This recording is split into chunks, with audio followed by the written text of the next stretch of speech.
996 ہجری میں مصر میں فاطمی دور حکومت میں سلطنت کو پانی کے بحران کا سامنا تھا۔ ریاست کو پانی فراہم کرنے والا سب سے بڑا ذخیرہ دریائے نیل کبھی تو خشک ہو جاتا اور کبھی طغیانی میں بکھر جاتا۔ ان حالات میں ریاست اپنے سائنسدانوں کی طرف دیکھ رہی تھی کہ وہ کوئی حل پیش کریں۔ فاطمی دارالحکومت سے ہزاروں میل دور عراق کے شہر بصرہ کے ایک غیر معروف مسلم سائنسدان نے سلطان الحاکم بامر اللہ کو دریائے نیل پر ڈیم بنانے کی تجویز پیش کی۔ حاکم وقت کو لکھے گئے خط میں انہوں نے کہا، اگر میں مصر میں ہوتا تو دریائے نیل کے ساتھ وہ کام کرتا کہ یہ کم اور زیادہ ہونے دونوں صورتوں میں فائدہ ہی دیتا۔ مسلم سائنسدان کی تجویز پر سلطان نے انہیں دربار میں طلب کیا اور ڈیم بنانے کا حکم دیا۔ انہوں نے ڈیم بنانے کے لیے سروے شروع کیا، مگر کچھ عرصے سوچ و بچار کے بعد انہوں نے تعمیر سے معذوری ظاہر کی اور سلطان کے سامنے تسلیم کیا کہ ان کا دعویٰ قبل از وقت تھا۔ انہوں نے دریائے نیل کے السوان کے مقام پر ڈیم کی تعمیر کی نشاندہی کی، جہاں اس کی وفات کے سینکڑوں سال بعد 1960 میں مصری صدر جمال عبد الناصر کے حکم پر انہی خطوط پر ڈیم تعمیر کیا گیا۔ یہ ڈیم مصر کی بجلی اور پانی کی ضروریات کو پورا کرنے کا سب سے بڑا ذریعہ ہے۔ دریائے نیل جیسے بڑے پانی کے ذخیرے پر ڈیم بنانے کی تجویز پیش کرنے والے یہ مسلم سائنسدان کون تھے؟ ڈیم کی تعمیر میں ناکامی پر انہیں کیا سزا ملی اور انہوں نے ایسی کون سی تحقیق کی کہ آج کے جدید دور میں بھی سائنسدان ان سے رہنمائی لیتے ہیں؟ میں ہوں علی شان، دی پریس کی سیریز داستان حیات کی اس ایپیسوڈ میں آج ہم مسلمانوں کی تاریخ کے ایسے کردار پر بات کریں گے جس کی تحقیق آج کئی صدیاں گزرنے کے باوجود بھی نظر انداز نہیں کی جا سکتی۔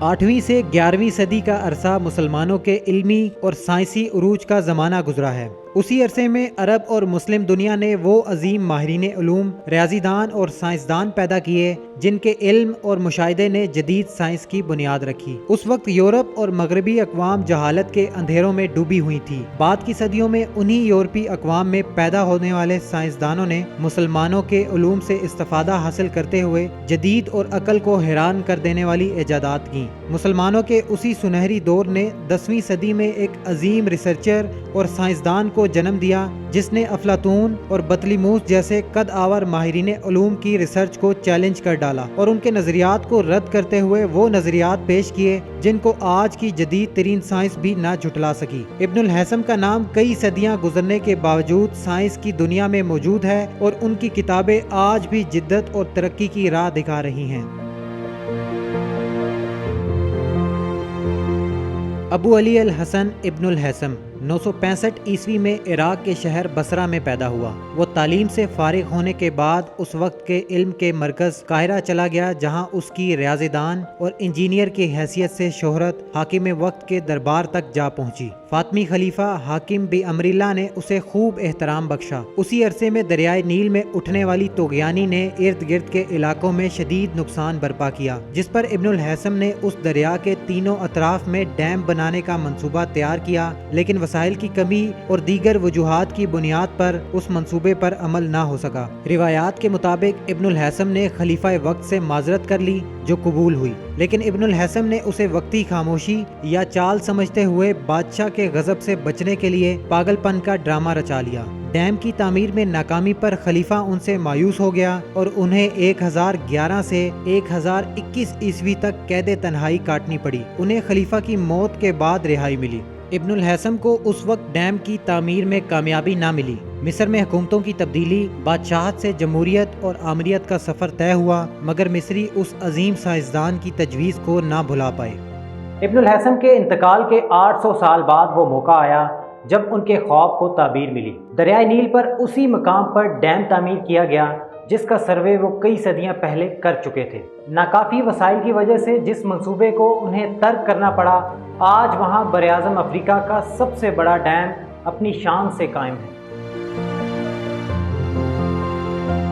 انسان کیسے دیکھتا ہے انسانی آنکھ کیسے کام کرتی ہے؟ ریسرچ کی دنیا کو ان سوالوں کے جواب ابن الہیثم سے ہی ملے۔ قید خانے میں گزرنے والے 10 سال کا عرصہ ہی ابن الہیثم کے لیے تحقیق و مشاہدات اور تجربات کا سنہری وقت تھا۔ انہوں نے اسی عرصے میں شہرۂ آفاق، تصانیف اور علم و تحقیق کا حیرت انگیز ذخیرہ اکٹھا کیا، جس سے آج بھی جدید سائنس مستفید ہو رہی ہے۔ نئے دور کے ایجادات، کیمرہ، دوربین، لینز وغیرہ کی بنیاد اس عظیم ریسرچر نے صدیوں پہلے فراہم کی۔ ابن الہیثم نے آنکھ سے دیکھنے کے عمل کو پہلی دفعہ درست انداز میں بیان کیا اور افلاطون اور بطلیموس کے اس حوالے سے نظریات کو تجربے کی بنیاد پر مسترد کر دیا۔ ان کے مطابق آنکھ سے روشنی نکل کر جب کسی چیز پر پڑتی ہے تو وہ ہمیں دکھائی دیتی ہے، جبکہ ابن الہیثم نے اس نظریے کے برعکس یہ نتیجہ اخذ کیا کہ چیزوں سے نکلنے والی روشنی جب آنکھ میں داخل ہوتی ہے تو ہم انہیں دیکھ پاتے ہیں۔ یہ وہ نظریہ تھا جو کیمرے کی ایجاد اور فوٹوگرافی کی صنعت کی بنیاد بنا۔ آج کے جدید دور میں سینکڑوں میگا پکسل کیمروں اور 3D ویوز کی بلند و بالا عمارت اسی مسلمان سائنسدان کی تحقیق کی بنیاد پر کھڑی ہیں۔ ابن الہیثم نے بصری علوم میں تحقیق کے لیے ریاضی کا استعمال کیا، جو تاریخ میں پہلے کسی سائنسدان نے نہیں کیا تھا۔ ابن الہیثم نے بصری علوم پر ایک جامع تصنیف کتاب المناظر لکھی، جو آج بھی جدید آپٹکس کی بنیاد سمجھی جاتی ہے۔ دنیا میں پہلی دوربین کے موجد گلیلیو نے اپنی دوربین ابن الہیثم کے کام سے استفادہ کرتے ہوئے ہی بنائی تھی۔ بصری علوم میں جدت اور مہارت کی وجہ سے سائنسی دنیا ابن الہیثم کو فادر آف آپٹکس کے لقب سے بھی جانتی ہے۔ ابن الہیثم کو جدید سائنسی ضابطۂ عمل کا بانی کہا جاتا ہے۔ یہ وہ طریقہ کار ہے جس کو سائنسدان معلومات کے حصول، معلومات کی درستگی، الگ الگ معلومات کو ملا کر نتیجہ اخذ کرنے اور مشاہدے کی حقیقت تک پہنچنے کے لیے استعمال کرتے ہیں۔ اکثر دعویٰ کیا جاتا ہے کہ جدید سائنسی طرز عمل 17ویں صدی کے اوائل میں فرانسس بیکن اور رینے ڈیکارٹ نے متعارف کروایا تھا۔ تاہم برطانیہ کی مشہور یونیورسٹی سرے کے تحقیق کے مطابق ابن الہیثم یہ منزل پہلے ہی طے کر چکے تھے۔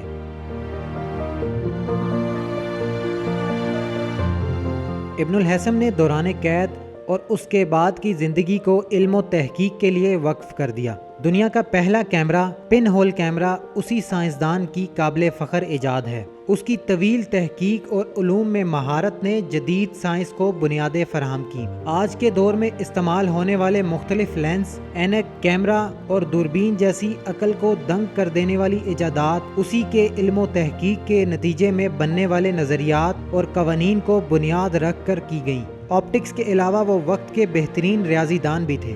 انہوں نے علم ادویات، فزکس، انجینئرنگ اور فلکیات کو بھی اپنا میدان بنایا اور درجنوں کے حساب سے تصانیف چھوڑی۔ مختلف سائنسی علوم پر انہوں نے 237 کتابیں لکھی۔ سائنس کی دنیا میں عظیم خدمات سر انجام دینے والے اس ریسرچر اور سائنسدان کا انتقال 1040 میں قاہرہ میں ہوا۔